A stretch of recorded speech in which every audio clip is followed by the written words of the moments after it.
नमस्कार दोस्तों, मैं घनश्याम राय आप सभी का न्यूज डंका हिंदी में स्वागत करता हूं। मल्लिकार्जुन खड़गे द्वारा यह कहना कि कांग्रेस न पीएम उम्मीदवार के लिए इच्छुक है और न ही सत्ता के लिए, क्या यह मान लिया जाए कि कांग्रेस ने यह त्याग किया है या इसे एक राजनीतिक रणनीति के तौर पर देखा जाना चाहिए? वैसे कांग्रेस का यह त्याग नया नहीं है, पुराना है, जिसके बल पर कांग्रेस ने 2 टर्म लगातार सत्ता का स्वाद चखा है। तो क्या 2004 की कहानी एक बार फिर कांग्रेस दोहराना चाहती है और विपक्ष को भ्रम में रखना चाहती है? तो आइए इसकी पड़ताल करते हैं। आज हम कांग्रेस के उस त्याग को समझने की कोशिश करेंगे जो वह 2024 के लोकसभा चुनाव में सिंपैथी बटोरने के लिए विपक्ष के सामने चारा फेंका है। तो दोस्तों, अगर आप हमारे चैनल पर नए हैं तो आपसे रिक्वेस्ट है कि हमारे चैनल को सब्सक्राइब जरूर करें।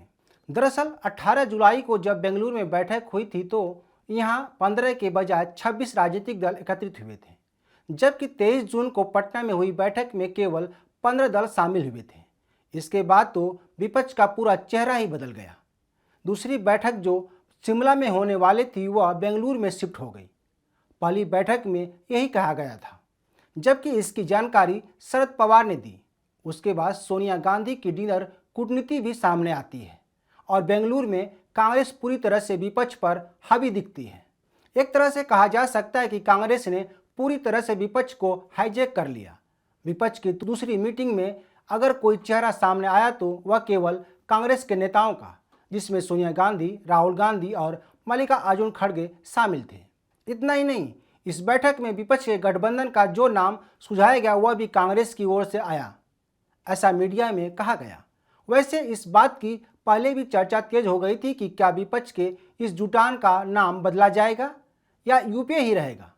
हालांकि तमाम बातों को दरकिनार करते हुए विपक्ष के जुटान का इंडिया नाम रखा गया, जिसके बारे में राहुल गांधी, मल्लिकार्जुन खड़गे और ममता बनर्जी ने विस्तार से बताया और कहा कि इंडिया जीतेगा और बीजेपी हारेगी। याद रहे, इस दौरान ममता बनर्जी ने अपनी बातें हिंदी में कही। यह कहानी यहीं खत्म नहीं हुई। कहानी का अगला पड़ाव बड़ा दिलचस्प हो गया जब यह खबर आई कि नीतीश कुमार विपक्ष के गठबंधन का नाम इंडिया रखने से नाराज हैं। यह खबर 2 दिन तक मीडिया के हॉटकेट बनी रही। फिर नीतीश कुमार को पलटी मारने और विपक्ष में सब कुछ ठीक कहने के लिए सामने आना पड़ा। जिस तरह से पहली बैठक में अरविंद केजरीवाल प्रेस कॉन्फ्रेंस से पहले ही विमान का बहाना बनाकर चल दिए, उसी तरह नीतीश कुमार, तेजस्वी यादव और लालू यादव भी चार्टर्ड विमान से बिहार के लिए रवाना हो चुके थे। बहरहाल नीतीश बाबू सफाई दे दी तो इस पर कुछ कहना जाती होगी। इस संबंध में शरद पवार की एक बात याद आती है जो उन्होंने एक कार्यक्रम में कहा था कि पत्रकार वही जानते हैं या लिखते हैं जो उन्हें बताया जाता है। वैसे शरद पवार और नीतीश कुमार में ज़्यादा अंतर नहीं है। दोनों नेता अपनी बात से कब पलट जाएं यह उन्हें भी पता नहीं रहता है। बहरहाल एक बार फिर हम कांग्रेस के त्याग वाले मुद्दे पर वापस लौटते हैं। 2004 में सोनिया गांधी के पीएम पद त्यागने को जिस तरह से कांग्रेस ने हाईलाइट किया और सोनिया गांधी का कद ऊंचा हो गया, वही सब एक बार फिर कांग्रेस ने दोहराने की कोशिश की है। जिस एनसीपी नेता शरद पवार की बात हम ऊपर कर आए हैं वे भी बेंगलुरु की बैठक में शामिल हुए थे। 1999 में तब शरद पवार ने सोनिया गांधी के विदेशी मूल का मुद्दा उठाकर कांग्रेस छोड़ दिया था और एनसीपी का गठन किया था। यह सब शरद पवार ने क्यों किया इसके इतिहास में हम नहीं जाते हैं। बस एक शब्द में कह सकते हैं कि वे पीएम बनना चाहते थे और नहीं बने। वैसे इस बारे में आज तक यह खुलासा नहीं हो पाया कि सोनिया गांधी ने क्यों पीएम पद को ठुकराया था।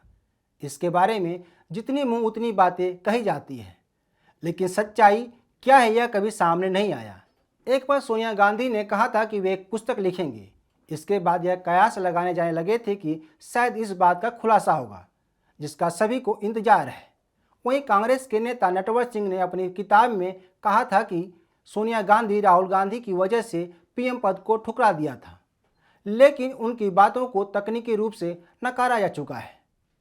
बीजेपी के नेता सुषमा स्वराज ने भी सोनिया गांधी के खिलाफ विदेशी मूल के मुद्दे पर मोर्चा खोल रखा था। उनका कहना था कि अगर सोनिया गांधी पीएम बनती हैं तो वह अपना सिर मुड़वा देंगी और सफ़ेद साड़ी पहनकर जमीन पर सोएंगी। बहरहाल 2004 में कांग्रेस ने जिस तरह से छोटी छोटी पार्टियों को साथ लाकर बीजेपी को सत्ता से दूर कर दिया था, तब 15 राजनीतिक दलों ने साथ आए थे और उपयोग बना था। लेकिन इस बार इंडिया का कुनबा 26 का हो गया है। शायद वही प्लान इस बार भी कांग्रेस दोहराने की कोशिश में है। 2004 में सोनिया गांधी के पीएम बनने से इनकार करने पर मनमोहन सिंह को प्रधानमंत्री बनाया गया था। इसके बाद कांग्रेस ने देश पर 10 साल तक राज किया था। लेकिन इस बीच सबसे बड़ी जो बात कही जाती है वह कि सोनिया गांधी इस दौरान सुपर पीएम थी। क्या करना है क्या नहीं करना है यह सब उनके निर्णय पर निर्भर था। तो क्या कांग्रेस एक बार फिर पीएम उम्मीदवारी का पद छोड़ने की बात कर पार्टी के पक्ष में हवा बनाना चाहती है, या यह भी हो सकता है कि कांग्रेस जनता की सिंपैथी बटोरने की कोशिश कर रही हो। हालांकि अब न तो यह समय 2004 का है और न ही अब यूपीए है। यमुना से बहुत पानी बह चुका है। 2024 के लोकसभा चुनाव के मुहाने पर देश खड़ा है। शायद ही नकारात्मकता को तवज्जो दे। जिस बीजेपी को हराने के लिए यूपीए बना उसका वजूद अब खत्म हो चुका है। अब नए नाम के साथ कांग्रेस बीजेपी के सामने है। लेकिन क्या नरेंद्र मोदी के सामने विपक्ष का इंडिया 2004 वाला करिश्मा दोहरा पाएगा? यह तो आने वाला समय ही बताएगा। फिलहाल तो कांग्रेस पीएम मोदी के करिश्मे में उलझी हुई है। तो दोस्तों, आप इस बारे में क्या सोचते हैं, हमें ज़रूर बताएं। इस वीडियो को शेयर, लाइक और कमेंट जरूर करें। हमारे YouTube चैनल को सब्सक्राइब करना ना भूलें। धन्यवाद।